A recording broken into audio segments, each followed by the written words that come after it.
welcome to another monthly episode of From the Horsebox. I'm Kate. And I'm Claire.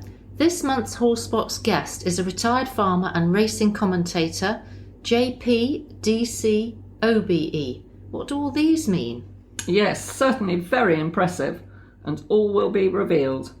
Let's welcome today's guest, Eric Windsor, who lives at Alkington near Whitchurch in Shropshire. Now, Eric, we do think you qualify as a country character. When I last saw you putting out markers at the point-to-point, it was sleeting and it was very doubtful whether the point-to-point was going to go ahead. And you were there smiling and joking with the gang. Of course, it'll all be on. No cancel culture allowed. Have you always been this sort of can-do person? Well, I suppose for years, both in my job as a farmer and other things after that, and in private life. And I've always believed, really, you should try. If you can't do it a certain way, then think to yourself, well, is there another way I can do this? So, yeah, I've always tried. Make it happen. All your life you've lived at Park Farm, Alkington near Whitchurch. So tell us about your childhood growing up there. Yeah, I was born there in 1947. Brother Rob was born a couple of years later. And lived there, went to school from there. And then in 1971, Liz and I got married and we built Parkside, a bungalow next door. And then we moved back to Park Farm about 10 years later.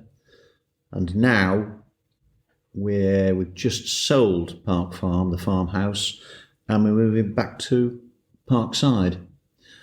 Growing up, well, my father milked cows. We had cows and pigs on the farm, and I never really wanted to do anything else other than farm. It's quite sad, really, in a way, but I suppose if you can't take a little bit out of your life. I'd always loved knocking around the farm.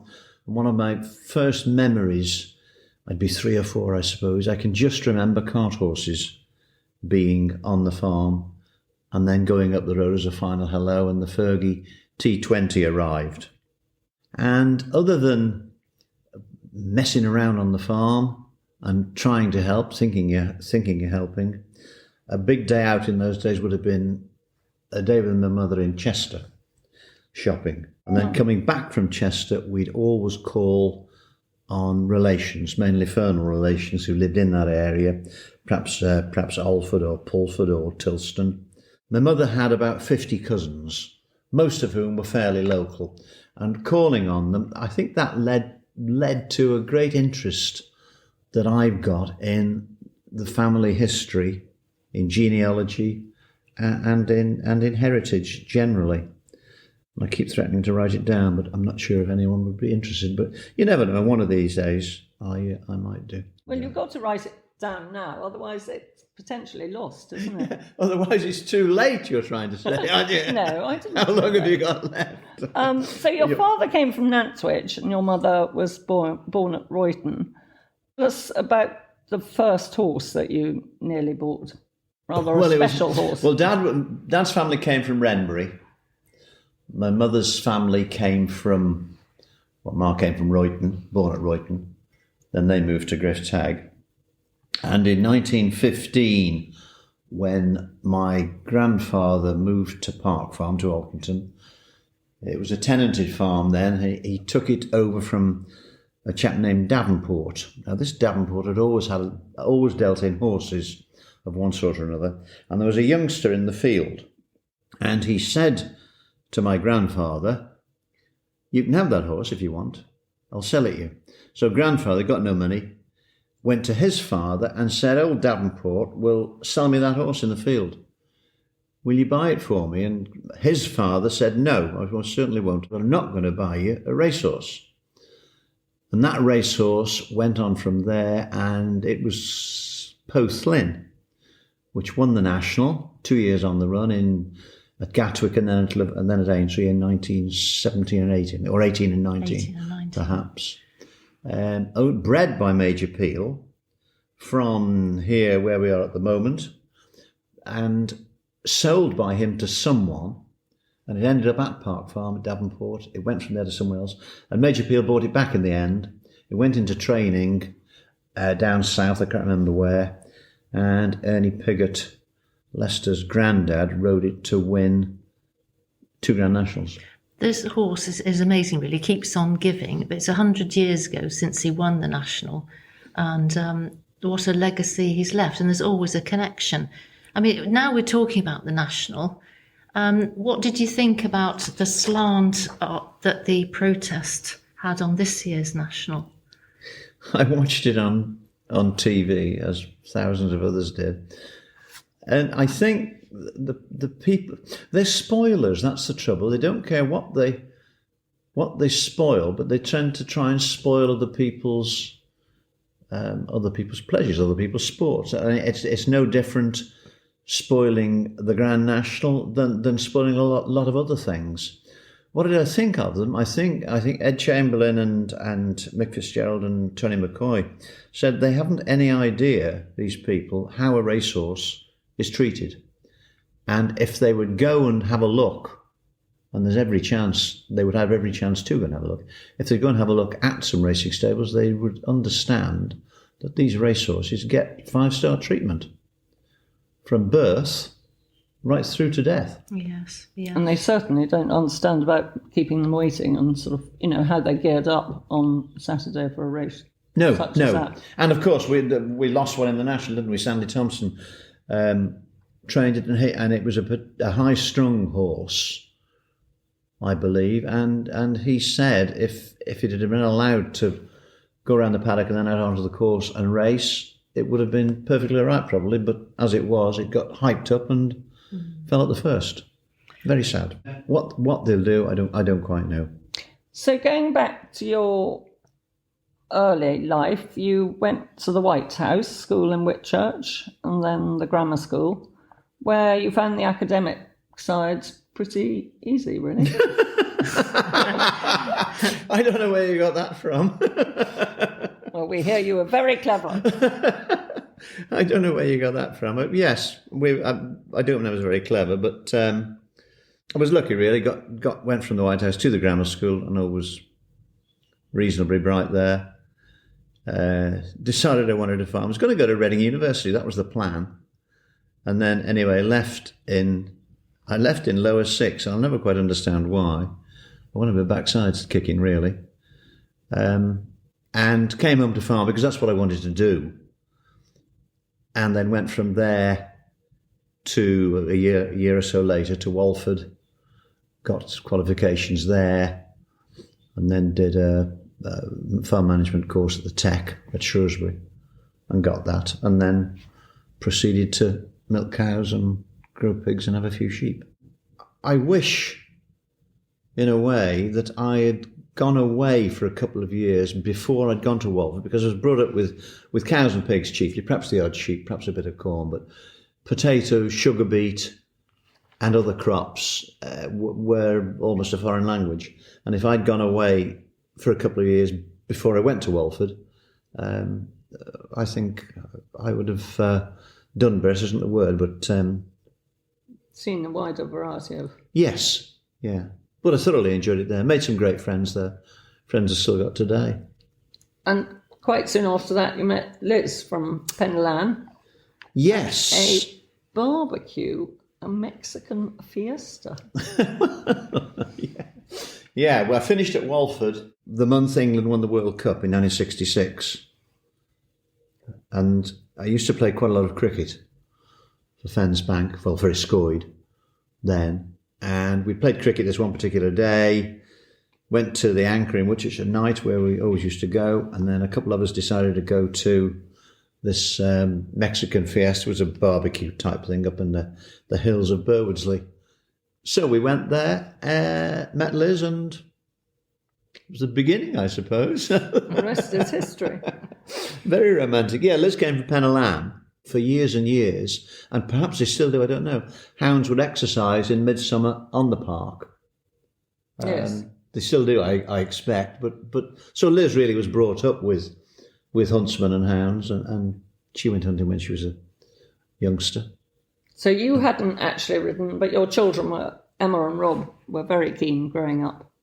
Yeah, so I always wanted a pony, and I'll never know why. I never had one. I was determined that both children, should do two things, really, at least have the chance. have the chance to go to university, and they both did that, and also have the chance to have ponies. And Emma would have been about 10, I suppose, 9 or 10, when she had her first pony. So that would be the early 80s, 82, 81, 82. And we saw Andrew Smith somewhere one day and said, pony for Emma. And anyway, a week or two later, he found this 12-2. Emma started on that. And then about a year later, she grew out of that. Rob took on that one. And Emma had a pony called Shadow from Clare Needham. Previous to that, this pony had been Chrissy Lloyd had it. An excellent hunting pony. And that's what started Emma hunting. And for the next few years, Emma would hunt all winter. Rob hunted a bit in the latter years, but Robert's main forte was gymkhana's show jumping in the summer. And then Emma was hunting in the winter, so it was all year round, really. But some tremendous times. And you followed the mounted games around the countryside? Yes, Robert showed an aptitude for mounted games, and the first pony was pretty good. But then we bought him a mounted games pony, which was excellent, Orbit, an amazing pony. And Mandy Gilchrist trained the Windsor team then, and one day she said there was a Welsh trial. She said there's a Welsh trial at Built Wells. I think you ought to go. Well, I said, who goes to that? She said, I don't know anything about it. So, but anyway, we went. Land Rover and trailer, pony and Rob off to Built Wells. We hadn't got the remotest idea what we were doing. Nobody from Windsor, nobody from North Wales had ever been for a trial before. One or two of the David Davies had from Welsh Pool, but it was mostly dominated by Clydach and Banwyn and Langina pony clubs. Anyway, we went to Built Wells and we got the pony out, and all of a sudden a bus arrived with supporters from Neath and Clydach and Banwyn, and they poured out of that. Then kids arrived with ponies, and equipment came out, and we just looked at it, really. We'd got a couple of tennis balls and a couple of bending poles. So Rob said, what should I do? I said, just go up and down there. Anyway, then the trials started, and there were about 40 children, and they put them in pairs and ran them off against one another in pairs through the bending poles. And these mums and dads were there, and I don't know, I must have said something. And one of the Welsh lads, fathers, turned to me. He says, is that lad yours? And I said, yeah. He said, he's good, isn't he? I said, I don't know, because we've never really had anything to compare it with before. Yeah. Anyway, he got in the five, the team of four under reserve. He got in the five, and the competition was the Welsh. Well, it's common knowledge now in Windsor, because a lot of children have got in the Welsh team, but the highlight is the Royal Windsor Horse Show in May. But before that, then, the Welsh trainer was from Ammanford in South Wales, and he rang up one day and he said, right, he said, the competition is on May, whatever it was, but he said, we always meet the night before. We said, we're not supposed to, but we do, in South Wales. So we met, Land Rover and trailer, car and caravan, off we went, met the Welsh team, and then the next morning, M4, off to, we were stabled at Ascot Racecourse then, and then the competition. Did you see the Queen? Yeah, she was there on the last night. Prince Philip and Fergie, it was in vogue then, and somebody else presented the prizes on various days.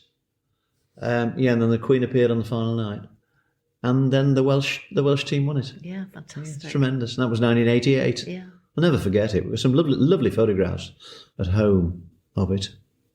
I love that Welsh accent you just had. You've got a good voice. You're a good communicator, and the role of a racing commentator was next on the agenda.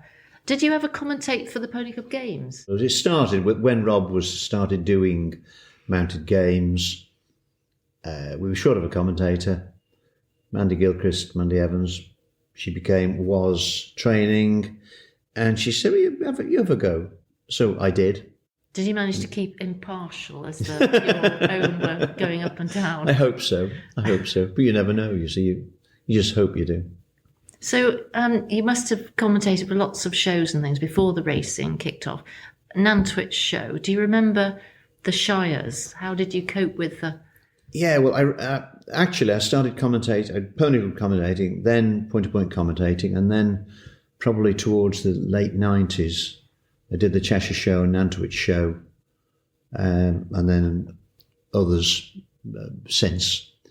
But the Shires, I didn't commentate on the Shires until 2 or 3 years ago.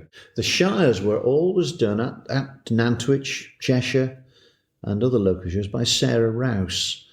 Now, Sarah was a lovely girl. She was a professional, but her forte was Shires, really. She could commentate on anything, but Shires, she was very, very knowledgeable. And at shows, she would do the Shires, and I would do the rest of the main ring, and then we'd both do it together as time went on. And Sarah, unfortunately, passed away 3 or 4 years ago, perhaps a bit more than that, before COVID, 5 or 6 years ago. But kindly left me all her notes, or before she died, emailed me all her notes. And so I've been doing Shires now for the last 4 or 5 years, mainly using Sarah's notes to help me as a crib. Presumably it's very important to get the briefing. Oh yeah, right. you've got to know. You haven't got to be knowledgeable in a way, but you've got to be fairly confident. And I think the secret of a show, as opposed to a race, in a race you've got to learn every horse, because you've got to know what they are. Now at a show, you can actually say what you know, not what you don't know. If you don't know, don't say it. And what people have said occasionally to me, you must know a lot about something. I said, well, no, I don't really. But I talk about what I do know, not what I don't know.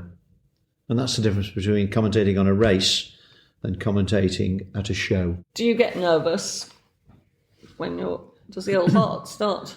Yes, not at shows, but I've finished point-to-point commentating now, but within 5 minutes of getting to a point-to-point meeting, I'd always get butterflies in my stomach. Did you ever have a situation where you had to completely adjust what you were going to do through some unforeseen event?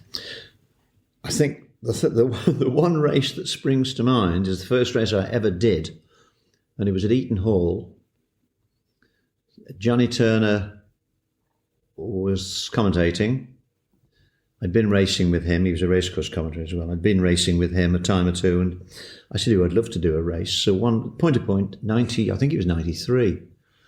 He said, right, come in the box. So I went up in the commentary box, did what he did, which was colour the horses in before the race. And then it was the 3rd or 4th race. He said, right, you can do this. And all of a sudden my confidence went. I said, no, I'm not ready. Can't possibly do it. He said, do it. He said, and don't worry. He said, during the race, he said, I'll sit behind you. And if you start to do whatever, can't do it, I'll butt in, you see. So the race started. I forgot the name of every horse. There were 10 horses in the race. Forgot the name of every horse in the race, and I couldn't see much because I was that nervous. My glasses were going up and down, and I was sweating as well, so I couldn't see a thing. They got to the first fence, or just short of the first fence, and I hadn't spoken. And then I recognised one, but just before I recognised this one, I switched the microphone off and said to JT, I said, for Christ's sake, help me. And he never spoke. So I got this one horse in my head, got that over the first fence, and then the rest of the race got better. Wasn't very good, but it got better. And then when we finished, I said to him, oh, thank you for helping when I wanted it. And he started laughing. He said, you'd never do it again. If I'd have butted in then, you'd never do this again. And you will do it again now. And I did. Yeah. But that race, Claire Wilberforce won it on a horse called Renard Key. And I was talking to her dad, Barry, 2 or 3 years later. And he said, you remember that race you did at Eaton Hall? The first one when Claire won? I said, yeah, I remember it well. Well, he said, I've got the recording at home. And he said, they get to the first fence. And he said, you say, for Christ's sake, help me. He said, what does that mean? So I had to tell him.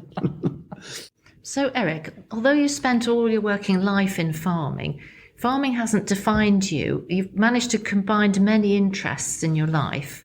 You've been a big contributor. I always milked cows, and everything I did, certainly in the early stages, had to work round the farm, really.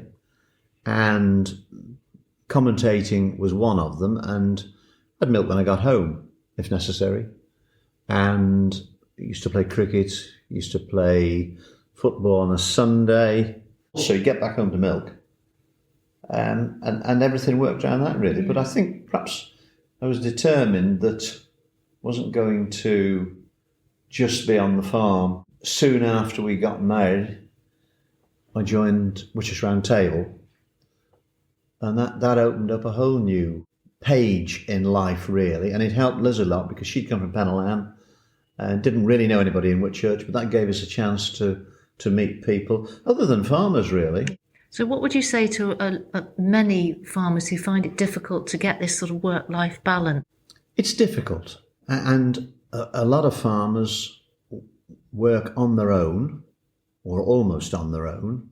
I think the answer is to try and get out there, try and meet people, do something other than farming. You are your own boss, and you can really or should be able to work around it and to milk a bit earlier, feed a bit later, so that you can do something else.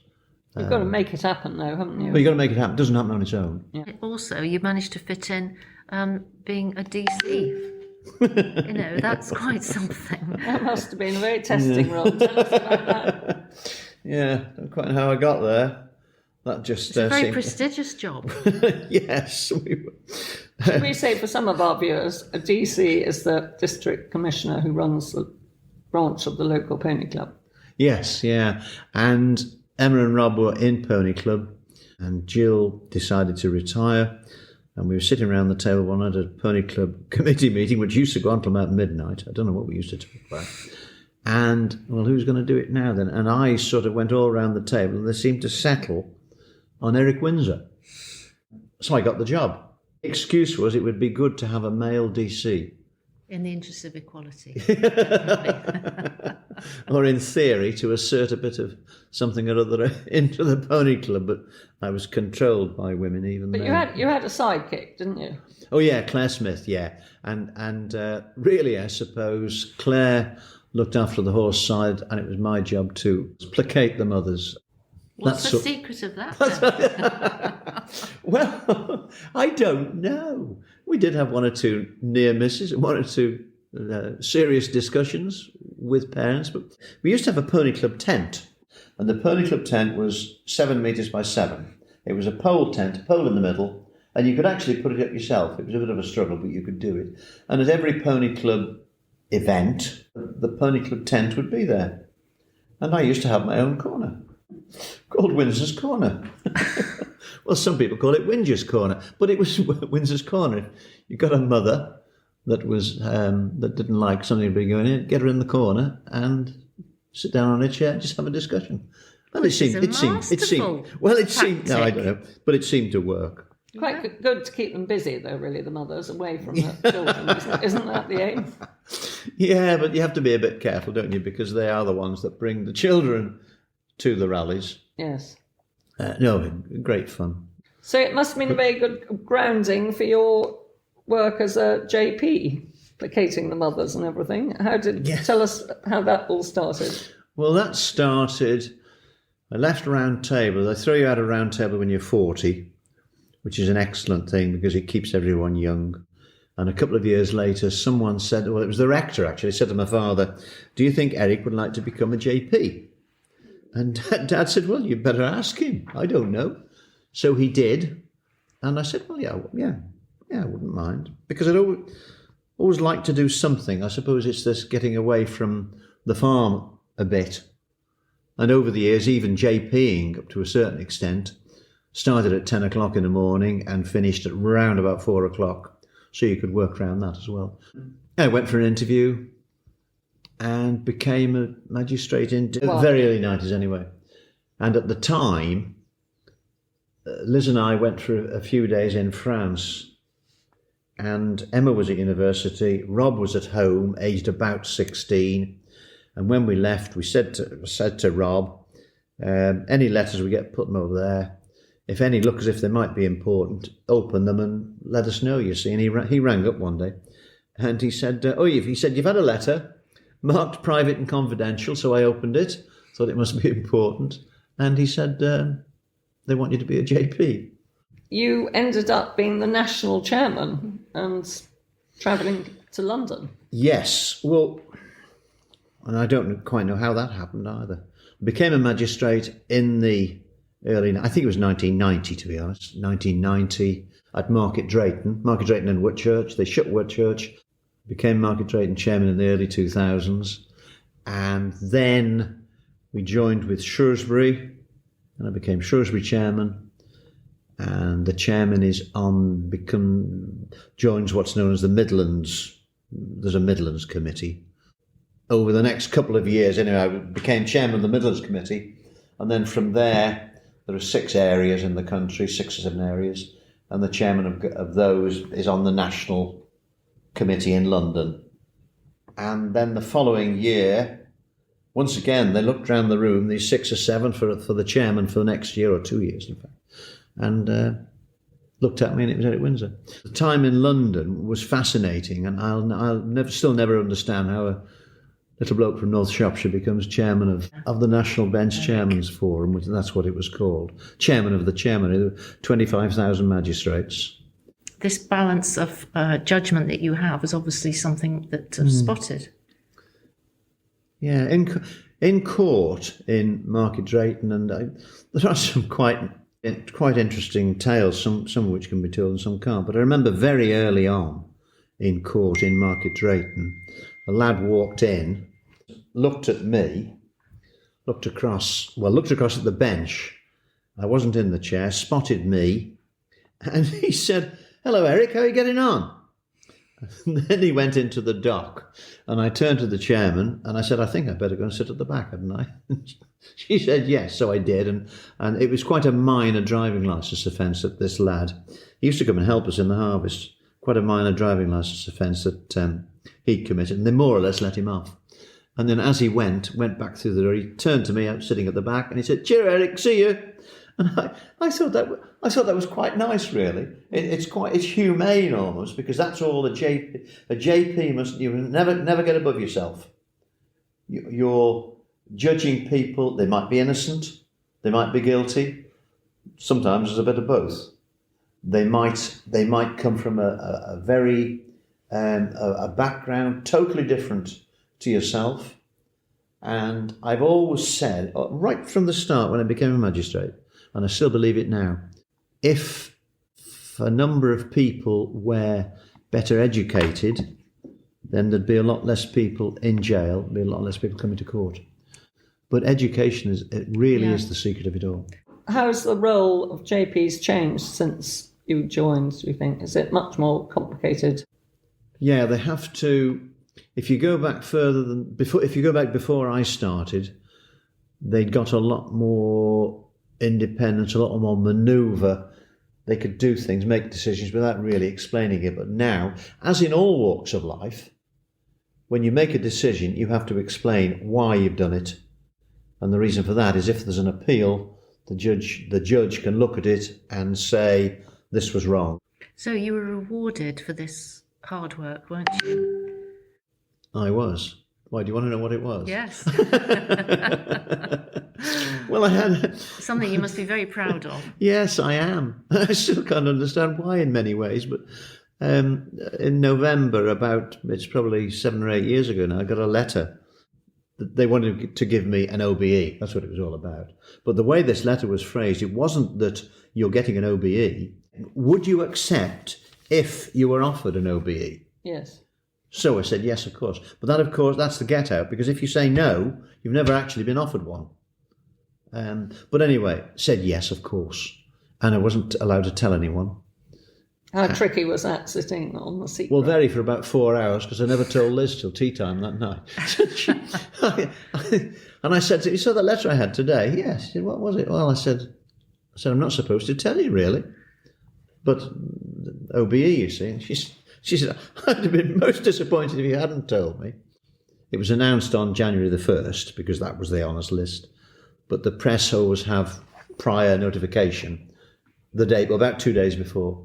And I started getting, the Witches Herald rang up, and somebody else rang up and wanted an interview and a photograph, so that when it came out on January the 1st, they were there ready and waiting to go. How did you celebrate? We went to Windsor in the July following to be presented with it, and Liz and I and son Rob and Emma, daughter Emma, went.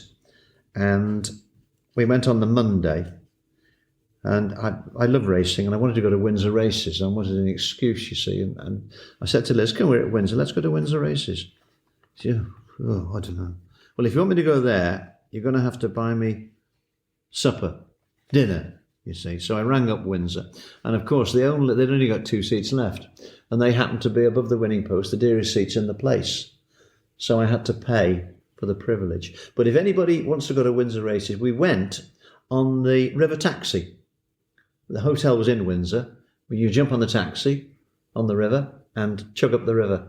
Brilliant. And it's just a lovely way to go racing. One thing I do remember, my Holly, Emma's middle one, who was probably about 7 or 8 then, coming downstairs on Christmas morning and saying, hello, Grandad, is it right you've been awarded the OAP? So your neighbour, John Fernell, you should have had an award for learning to ride and going hunting under his tutelage. It must have been an award. So how did that take shape? Well, we were always very friendly with John and Elaine. We were on neighbouring farms, and I used to play a bit of golf. Elaine fancied a game of golf one night. So John decided to come along, and he said, Windsor, he said, I will only have a game of golf if you have a day's hunting. So I said, all right then. I'd never really ridden before. I'd ridden a little bit, but nothing. So we got to August, pre-season. He said, you better come for a lesson. Lesson 1 was walk, trot and canter. Lesson 2 the following Sunday was post and rails. And lesson 3 the following Sunday was hedges over Belton. The children had been hunting, Emma and Rob. I'd always thought, I'd love to do that. That's what started it in my own mind. I'd love to do that. Anyway, went on 1 or 2 rides, and then November came. There was a meet at Jerry Fairs at Pooton, and John said, right, come into that. I'll provide the horse. So he put me on an ex-pointer, and we met, and I didn't know what I was doing, really. Got into one field, couldn't get out of it. I remember Leslie Gundry leading me out of this field. And anyway, I had half a dozen days that season. I was an accident waiting to happen, but didn't happen. I can remember one day, she's probably forgotten, but we were at the back of Alkington Hall somewhere, and hounds had gone, and there was a hedge with a ditch towards, and they were jumping it in one particular place, and the horse I was on decided he wanted to jump it a little away from the rest of them. And I can remember Sue Clark saying, now, look out, here comes Eric. And the field parted. She's no doubt forgotten now, but I haven't. But I had six wonderful days, lovely days, and then I decided that was enough. That was it. Get out while you could. Yeah, never really wanted to get on a horse since, to be honest. Yeah. Now, Eric, you also managed to have a Wednesday hunting tea, which is fascinating to me. Because I've asked about it, and people do remember your kitchen table at Park Farm. So, have you got any memories from there? Well, I have, and it started. We never used to have meets at Alkington, really, and John Fernell started it. Every other year we'd have a meet at his place one year, our place the next, same country, and then because it's a bit out of the way, I suppose, people would park in the yard down the lanes, and then they'd come in after. And the other thing that used to happen occasionally, Boxing Day, if it was very frosty, instead of Malpas, hounds would go on foot onto the moss. And after that, they would sometimes come back to our place as well. And I remember one, and I think it was one Boxing Day, we were sitting down round the table there. Robin Gundry was huntsman at the time. I suppose we were all fairly well oiled. had quite a bit of tea to drink. And Robin disappeared and all of a sudden came back in carrying a pig and loosed it in the kitchen. This pig didn't know where to go, but it certainly caused quite a few laughs. And that was one of the hunting teas. Presumably there was a big ham on the table as well. Well, there's something about it, isn't there? A cold day, lots of good food on the table. He didn't grease it up just to... No. Plenty of bottles on the table and talking about all sorts of interesting... with like-minded people. I think that's what it's all about. Wonderful. Now, these are the days when the Prince of Wales used to come and have a day with the Wednesday. And John Fernell used to field master, didn't he, on some of these occasions? Yeah. So has the Prince of Wales visited Park Farm? Yes, he came Robin Gundry came one day in the middle of the week, and John came with him. And they just stood in the middle of the yard. They were discussing things. And all of a sudden, I was allowed into the conversation. And Robin said, "You better just brush this yard up." I said, "Why? What's the matter with it?" Well, he said, "No, sorry." He said, "Somebody's coming next week." I said, "Who's that?" Well, he said, "You have to guess." So I did guess who it was, obviously, Prince of Wales. And they were meeting at John and Elaine's, but he never used to come to the meet. He'd always go somewhere 5 minutes away. Emma was at university at the time at York. He used to come back on a Friday to Crewe, to hunt on the Saturday, and then back via Crewe on the Sunday. So I rang her up and I said, "Look, can you come next," I think it was Thursday, a week on Thursday. "Can you come back to go hunting?" She said, "No, I can't. No, impossible. I've got to do this and this." I said, "Oh, that's a pity. Somebody might be coming." She said, "I'll be there." She guessed what it was all about. Yeah. So she turned up and she was detailed to Prince Charles. She met Prince Charles at Redbrook Lodge Hotel, as it was then, and guided him in through the lanes. And then he came in. My father asked him if he was... Well, my father said to him that my wife, his father's daughter-in-law, and Prince Charles's mother got the same name, Elizabeth Windsor, and they had a fairly humorous discussion about that, joking about the Windsor surname. I'm not prepared to say any more than that. But afterwards... It must have highly amused Prince Charles to be introduced to Liz Windsor. I think that's absolutely Yeah, well, it did. And then he asked Liz for a tour of the house because there were quite a few oak beams. And it was just a lovely day. And then went hunting and then back to Alkington Hall for tea, a hunting tea at night. And he came and then I think he was off to Mexico the next day. But then Emma, my daughter, went back to York. She went back that night. And she was sharing a house with 5 friends, and who knew she'd gone for something but didn't quite know what. And she got back, and they said, "Where have you been?" Well, she said, "I've been hunting. Prince Charles has been at our house today." And they said, "Oh yeah, tell me a bit more about it." But it was phenomenal, really. Goodness, those are the days. Yes, it once in a lifetime. Wouldn't happen now. No, well, it couldn't, could it? No. So, bringing us back to the present, what are your next plans? My next plans? We've just sold the farmhouse. We're altering a bungalow that we've got near to the farmhouse. Living in Malpas at the moment. Finding village life lovely, most enjoyable. But we'd both be glad to move back. For the first time in my life, well, and Liz's life for that matter, we don't have to get in the car to go to the church, the shop, the school, the pub, or anywhere else. We've got a little Norfolk Terrier. We take him for a walk around Malpas, and he gets to the pub, gets to the Lion, and shoots off left through the door into the bar. He knows. So he might miss it a bit, but we'll get back there. But we've got 6 grandchildren. See a lot of them, spend a lot of time with them, and we've still got the farm. We sold the farmhouse. We've still got the land. So there's plenty to do there. And Rob and Laura, son and daughter-in-law, they've got a vineyard at Culmere. So do you have to quality control the produce? Yeah, but it's fascinating growing it. I tend to help a bit with, pruning and spraying and things like that, really. And love every minute of it. So do they produce it commercially or a hobby or? It's a bit of both. They'll never make a fortune out of it. They say that, but if you Google in Culmere Vineyard, you'll find what they produce. And they produce red and white, sparkling still, rosé sparkling, and a lovely dessert wine. Well, I think we'll have to. That's very, very sweet, the dessert wine is, obviously. And it's in half bottles. I absolutely love that. And then they've just started having vineyard tours, 3 or 4 during the course of the summer, and a pop-up bar in the vineyard at night. Gosh, living the dream. Right, I think let's get to the quick fire questions. Claire, are you going to start? Yeah, I'll start off. Are you a batter or a bowler? Both, I was. I played for years. I played cricket. An all-rounder. That's why I never got very far. Well done. That's why I didn't progress. Your favourite shop? Don't know whether I've got a favourite shop, but I love the town where I live, Whitchurch. Lots and lots of lovely local shops.